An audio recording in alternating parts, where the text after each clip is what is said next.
महाराष्ट्र विधानसभा अध्यक्ष राहुल नार्वेकर के फैसले पर पिछले कई महीनों से देश भर की टकटकी लगी हुई थी। फैसला उद्धव गुट के खिलाफ है, जिसकी उम्मीद भी की जा रही थी। अब आगे शिवसेना उद्धव गुट के सामने क्या विकल्प है, रिपोर्ट में दिखाते हैं आपको पूरी खबर।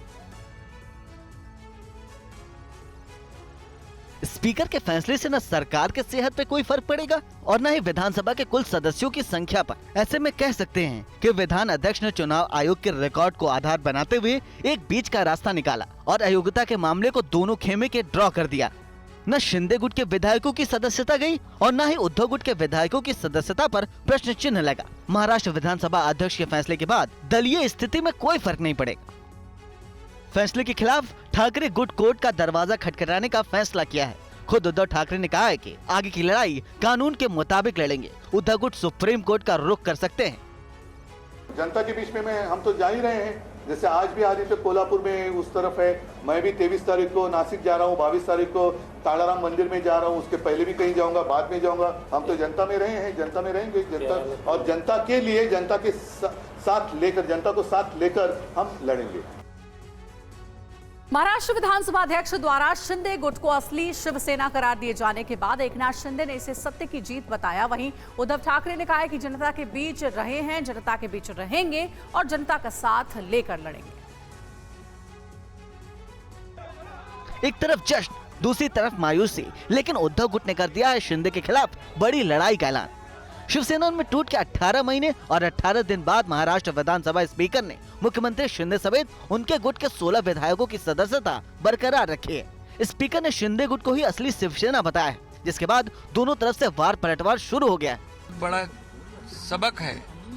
एक ऐसे किसी को भी लोकशाही में अपने पार्टी को एक प्राइवेट लिमिटेड पार्टी की तरह नहीं चला सकते हैं। ये बहुत बड़ा एक माइलस्टोन डिसीजन है और इसलिए मैं उसका स्वागत करता हूँ। वहीं उद्धव गुट की तरफ से संजय राउत ने क्या कहा, सुनिए। तो आज का जो निर्णय है वो कोई फैसला नहीं है, वो कोई न्याय नहीं है, वो एक षड्यंत्र है। क्या शिवसेना सुप्रीम कोर्ट जाएंगे आप? क्या सुप्रीम कोर्ट? देखिए, हम सुप्रीम कोर्ट जरूर जाएंगे।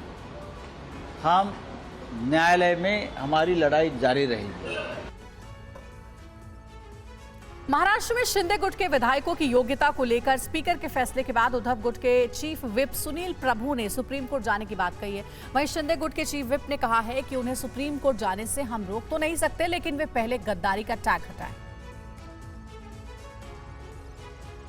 सुप्रीम कोर्ट के जजमेंट में जब कहा गया है तो सुनील प्रभु उस वक्त जिस वक्त ये प्रक्रिया हुई तब व्हीप था और व्हीप होने के नाते शेड्यूल 10 के अनुसार उन सारे एमएलए को बंधनकारक था कि मैंने बोला जो लिखा हुआ था वो व्हीप मान्य करना, तो उन्होंने किया नहीं। उसके खिलाफ हम सुप्रीम कोर्ट गए और सुप्रीम कोर्ट ने कहा कि माननीय अध्यक्ष महोदय इसमें निर्णय लेंगे।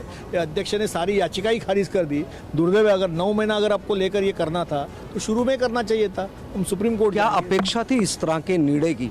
नहीं, अपेक्षा ये थी कि जिन्होंने शेड्यूल 10 का उल्लंघन किया और पक्ष विरोधी काम किया उसको डिस्क्वालीफाइड करना चाहिए था, वो तो हुआ ही नहीं। एक तो अच्छा निर्णय आया है, पार्टी और हम लोग अपात्र होने वाले थे वो बच गए और पार्टी भी मिल गई। तो पहला वो तो हमको खुशी मनाने दो, बाद में उनका जो 13-14 लोग है उनका क्या करने का, उसके लिए हम लोग थोड़ा बैठ के बात करें। लेकिन यहाँ पर जिस तरह से सवाल अब उठाया जा रहा है कि सुप्रीम कोर्ट में भी जाएंगे, ये फैसला जो है वो न्याय के तहत नहीं है। उनको सुप्रीम कोर्ट में जाने से हम लोग रोक नहीं सकते हैं। उन्होंने सोचना समझना चाहिए क्या है। और अगली बड़ी खबर का हम रुख करने जा रहे हैं। बताया जा रहा है महाराष्ट्र से ही खबर है, जहां महाराष्ट्र स्पीकर के फैसले पर शिवसेना यूबीटी सांसद प्रियंका चतुर्वेदी ने कहा है कि नाइंसाफी है। बीजेपी के इशारे पर यह सब कुछ किया गया है। साथ ही प्रियंका ने जमकर केंद्र सरकार पर भी निशाना साधा है। झटका तो देश के संविधान को लगा है, झटका तो देश की प्रजातंत्र को लगा है, झटका तो देश के सुप्रीम कोर्ट को लगा है, क्योंकि उन्हीं के जो वर्डिक्ट था उसको अमान्यता दे दी गई है आज स्पीकर की तरफ से। तो झटका, मुझे पूरा यकीन है कि महाराष्ट्र की जनता देख रही है किस तरीके से गलत काम हो रहा है और गलत पे गलत होता चला जा रहा है। फैसला नियम के मुताबिक है, कानून के मुताबिक है और 2/3 मेजोरिटी के माध्यम से मतलब एकनाथ शिंदे के पास 37 एमएलए है और इसीलिए इलेक्शन कमीशन ने भी मतलब सही शिवसेना एकनाथ शिंदे जी के ही मानी थी। उन्होंने फैसला वक्त दिया, फैसला देते वक्त उन्होंने बताया है कि 1999 में शिवसेना ने जो संविधान बनाया था, कॉन्स्टिट्यूशन बनाया था, और अभी जो नया कॉन्स्टिट्यूशन बनाया है, तो जो पुराना कॉन्स्टिट्यूशन है उसको ही स्वीकार किया जा सकता है, नए कॉन्स्टिट्यूशन को हम स्वीकार नहीं करेंगे।